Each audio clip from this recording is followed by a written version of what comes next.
સમાચાર અમદાવાદથી પ્રાપ્ત થઈ રહ્યા છે। અમદાવાદના ખાનપુર ભારતીય જનતા પાર્ટીના કાર્યાલય પર પોલીસનો ચુસ્ત બંદોબસ્ત મૂકી દેવામાં આવ્યો છે। અમદાવાદમાં ભાજપ ઉમેદવારોની જાહેરાત પહેલા કાર્યાલય પર બંદોબસ્ત ગોઠવાયો છે। અનિચ્છનીય ઘટના ન બને તે માટે ખાનપુર કાર્યાલય પર સુરક્ષા બંદોબસ્ત, ચૂંટણીમાં ઉમેદવારોની સત્તાવાર જાહેરાત પહેલા ચુસ્ત બંદોબસ્ત ગોઠવી દેવામાં આવ્યો છે। ખાનપુર ખાતે આવેલા શહેર ભાજપ કાર્યાલય ખાતે હાલમાં ચુસ્ત દુરસ્ત સુરક્ષા બંદોબસ્ત ગોઠવવામાં આવ્યો છે।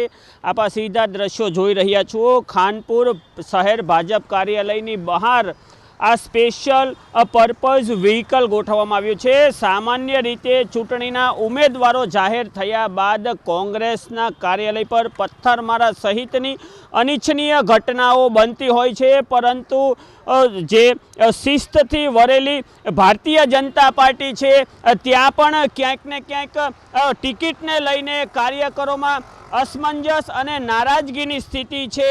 શિસ્તબદ્ધ ગણાતી ભારતીય જનતા પાર્ટીમાં પણ અમદાવાદ મહાનગરપાલિકાની જે ચૂંટણીના સત્તાવાર ઉમેદવારો જાહેર થયા ત્યારબાદ ક્યાંક ને ક્યાંક જે કાર્યકરો અને નેતાઓમાં નારાજગી જોવા મળે તેવી પૂરેપૂરી સંભાવના છે, અને જેને લઈને કાર્યાલય ખાતે જે કાર્યકર્તાઓ અને નેતાઓ કોઈ અનિચ્છનીય ઘટના ન કરે, વિરોધ પ્રદર્શન ન કરે, તોડફોડ ન કરે, તેને લઈને ભારતીય જનતા પાર્ટી દ્વારા હાલમાં સુરક્ષા બંદોબસ્ત ગોઠવવામાં આવ્યો છે। સાવચેતીના પગલાંના ભાગરૂપે અહીં પોલીસનો બંદોબસ્ત અને પોલીસનું જે પીસીઆર વાન પણ મૂકવામાં આવી છે। આમ કહી શકાય કે જે ભારતીય જનતા પાર્ટી શિસ્તબદ્ધ પાર્ટી ગણાતી હતી તેમને પણ હવે સુરક્ષા વ્યવસ્થાની જરૂર પડી છે। કેમેરા પર્સન જયરામ રબારી સાથે ચેતન બામણિયા, એબીપી અસ્મિતા, અમદાવાદ।